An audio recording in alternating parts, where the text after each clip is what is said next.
Assalamualaikum warahmatullahi wabarakatuh. Kami dari Farmasi E, dari kelompok 4 akan melakukan presentasi yang beranggotakan saya sendiri, Nur Khalisa. Saya Rizky Nasrullah Fadlani Saputra. Saya Claudia Febrianti. Saya Pit Claudio Pravira. Saya Nopilani. Saya Peggy Melati.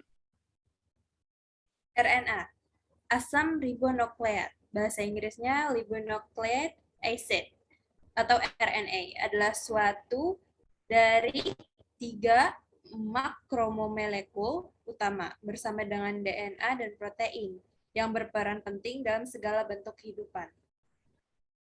RNA merupakan substansi genetik yang berperan sebagai perantara dalam proses pengkodaan protein dari gen yang terdapat di dalam DNA. Struktur DNA.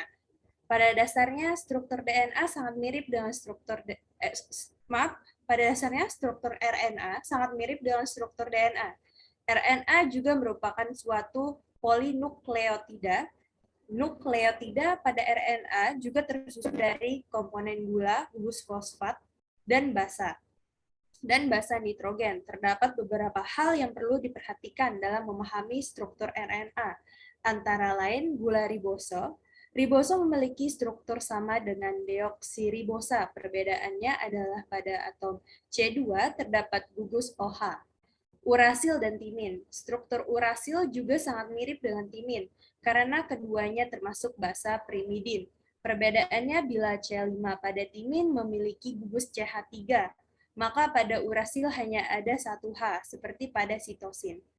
Polinukleotida. Rantai polinukleotida RNA dalam keadaan normal bukan merupakan untaian pita ganda sebagaimana DNA, tetapi hal ini tidak berarti basa nitrogennya kehilangan sifat untuk selalu berpasangan. Struktur dasar RNA. Struktur dasar dari RNA namun dapat dijelaskan sebagai ribosa gula yang adalah nomor 1 melalui 5 dengan basis yang melekat pada 1, gugusan hidroksil pada posisi 2, fosfat yang melekat pada 3, posisi 1 ribose, dan 5 posisi. Asam ribonukleat atau RNA memiliki basis adenin atau A, sitosina atau C, guanina atau G, dan urasil atau U. Dan bisa dilihat juga pada slide ini ada terdapat gambar struktur dasar RNA. RNA pangkalan. Basis yang melekat 1 posisi, umumnya adenin atau A, sitosina atau C, guanina atau G, atau urasil atau U. Adenina dan guanina merupakan purina, sitosina dan urasil adalah merupakan pirimidina. Dasar dapat membentuk ikatan hidrogen antara sitosina dan guanina, adenin dan urasil, dan guanina urasil. Tidak seperti DNA yang berisi hanya 4 basa, A, T, G, dan C, RNA matang dapat mengandung basa yang dimodifikasi dan gula. Gugus hidroksil RNA. Ada kehadiran gugus hidroksil pada posisi 2, ribosa gula. Hal ini membuat RNA berbeda dari DNA, dan RNA mengadopsi A, bentuk geometri, daripada B, bentuk paling sering diamati dalam DNA. Ini berarti ada alur utama yang sangat dalam dan sempit dan alur yang dangkal dan lebar kecil. Gugus hidroksil pada 2 berarti bahwa di daerah fleksibel, molekul RNA bahan kimia dapat menyerang ikatan berdekatan fosfodiester untuk membelah tulang punggung. Gugus fosfat RNA. Gugus fosfat melekat pada 3 posisi, 1 ribosa, dan 5 posisi berikutnya. Gugus fosfat memiliki muatan negatif. Hal ini membuat RNA molekul bermuatan atau polyanion. Kemudian, struktur tersier RNA. Setelah RNA terbentuk, seperti protein memerlukan untuk mengalami perubahan untuk membentuk struktur tersier tertentu, perancah untuk struktur ini disediakan oleh sekunder struktural unsur-unsur yang ikatan hidrogen dalam molekul. Destran membentuk jepit rambut lob, tonjolan, dan internal lob. Karena RNA dikenai ion-ion logam seperti Mg2+ yang diperlukan untuk menstabilkan struktur sekunder dan tersier yang banyak. RNA tersier struktur ditentukan dengan menggunakan yang pertama, pemetaan gangguan menyelidik dan modifikasi kimia, yang kedua, resonansi magnetik nuklir atau NMR, yang ketiga, kristalografi sinar X dan mikroskop elektron krio.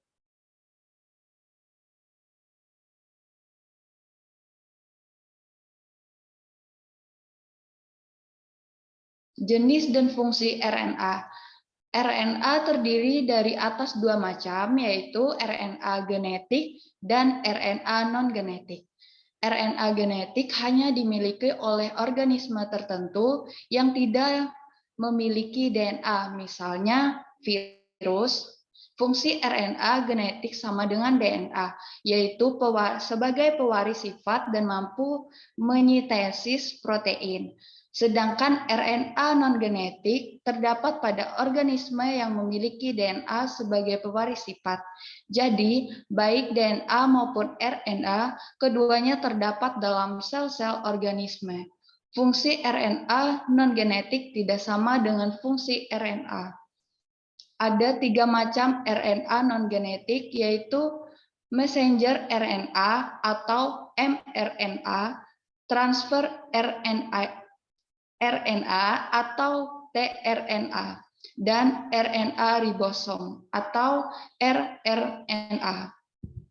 Yang pertama, mRNA merupakan RNA terpanjang yang berbentuk vital tunggal. Fungsi mRNA adalah sebagai pola cetakan pembentuk polinukleotida atau protein. rRNA merupakan RNA dengan jumlah terbanyak, hampir 80% dari seluruh jumlah RNA. Strukturnya berupa vital tunggal yang tidak bercabang dan fleksibel. tRNA digunakan mempunyai fungsi penyusun ribosom dan membantu dalam proses sintesis protein.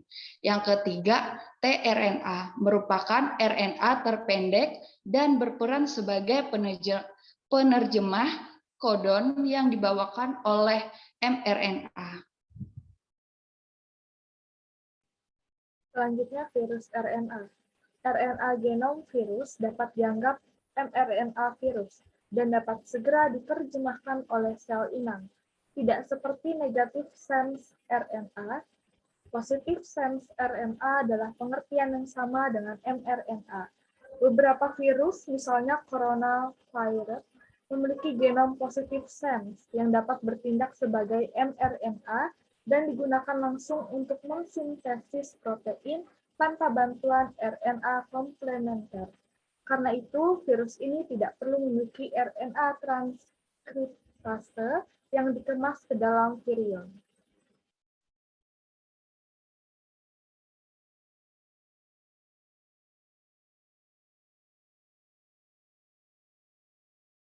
Virus RNA yang pertama itu ada Picorna viridae. Picorna viridae merupakan virus berukuran kecil. Virus ini memiliki genom RNA dengan polaritas positif, sehingga termasuk virus kelas 4 dalam klasifikasi Baltimore. Sifat pentingnya yang pertama RNA, rantai tunggal, polaritas positif, segmen tunggal, replikasi RNA melalui pembentukan RNA komplementer yang bertindak sebagai cetakan sintesis RNA genom. Virion tak berselubung, bentuk ikosahedral, tersusun atas 4 jenis protein utama. Diameter virion yaitu 28 sampai 30. Replikasi dan morfogenesis virus terjadi di sitoplasma. Spektrum hospes sempit, contohnya adalah virus polio. Yang kedua ada virus Calci-Virdae. Sifat pentingnya yang pertama RNA, rantai tunggal, polaritas positif segmen tunggal. Yang kedua virion, tak berselubung, bentuk icosahedral, tersusun atas 3 jenis protein utama. Diameter virion 35 sampai 45. Yang ketiga, replikasi dan morfogenesis di sitoplasma. Yang keempat, spektrum hospes sempit. Contohnya itu virus Sapporo. Yang ketiga ada Flaviviridae, sifat penting. Yang pertama RNA, rantai tunggal, polaritas positif, segmen tunggal, replikasi RNA melalui RNA komplementer yang kemudian bertindak sebagai cetakan bagi sintesis RNA genom. Yang kedua ada virion, berselubung simetri nukleokapsid belum jelas, tersusun atas 4 jenis protein utama. Protein selubung mempunyai aktivitas hemaglutinasi. Diameter virionnya 40 sampai 50. Yang ketiga, replikasi di sitoplasma dan morfogenesisnya melalui proses budding di membran sel. Yang keempat, spektrum hospes luas. Contohnya adalah virus demam kuning. Selanjutnya ada Togaviridae. Sifat penting RNA, rantai tunggal, polaritas positif, segmen tunggal, replikasi RNA melalui pembentukan RNA komplementer yang bertindak sebagai cetakan RNA genom. Yang kedua, virion, berselubung nukleokapsid icosahedral, tersusun atas 3-4 jenis protein utama. Protein selubung mempunyai aktivitas hemaglutinasi. Diameter virionnya 60-70. Yang ketiga, replikasi di sitoplasma dan morfogenesis melalui proses budding di membran sel. Keempat, spektrum hospesnya luas.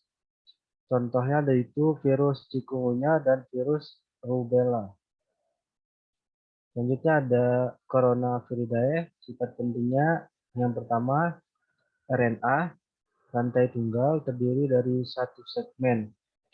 Replikasi RNA genom melalui pembentukan rantai RNA negatif yang kemudian bertindak sebagai cetakan bagi RNA genom. Sintesis RNA negatif disertai sintesis 6 jenis mRNA. Yang kedua, virion, berselubung nukleokapsid. Virion berselubung nukleokapsid helix tersusun atas 3 protein utama, bentuk pleomorfik.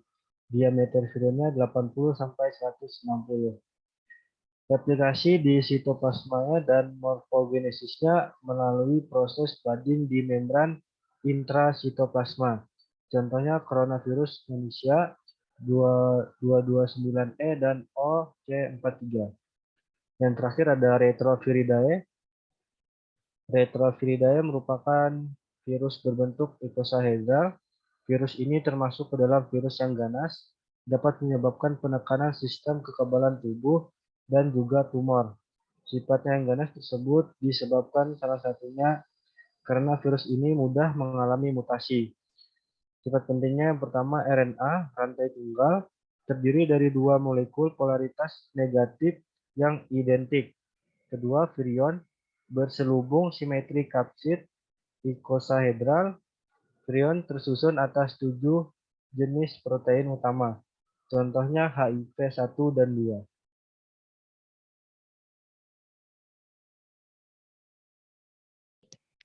Selanjutnya, intervariansi RNA, suatu gejala yang baru ditemukan pada penghujung abad ke-20 adalah adanya mekanisme peradaban sequencing dalam eksperimen ekspresi genetik.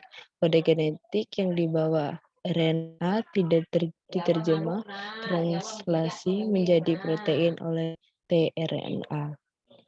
Interferensi RNA atau RNAi dan RNA interferense merupakan salah satu mekanisme pada sel hidup untuk mengendalikan aktivitas gen, karena pertama kali ia diketahui sebagai suatu proses untuk mementahkan hasil transkripsi sehingga translasi tidak dapat berlangsung. Ia pernah dikenal sebagai mekanisme peredaman gen pasca transkripsi post atau post transkripsional genase-linking PTGS. Dalam RNAi terlibat dua jenis RNA berukuran kecil, miRNA dan siRNA, yang berperan penting dalam sejarahnya. Mekanisme proses ini pertama kali ditemukan pada tumbuhan hiasan Petunia dan kemudian dipublikasi oleh tim peneliti di bawah pimpinan R.A. Jorgensen tahun 1990 dan dianggap sebagai satu-satunya mekanisme peredaman gen pasca transkripsi dalam proses pertumbuhan.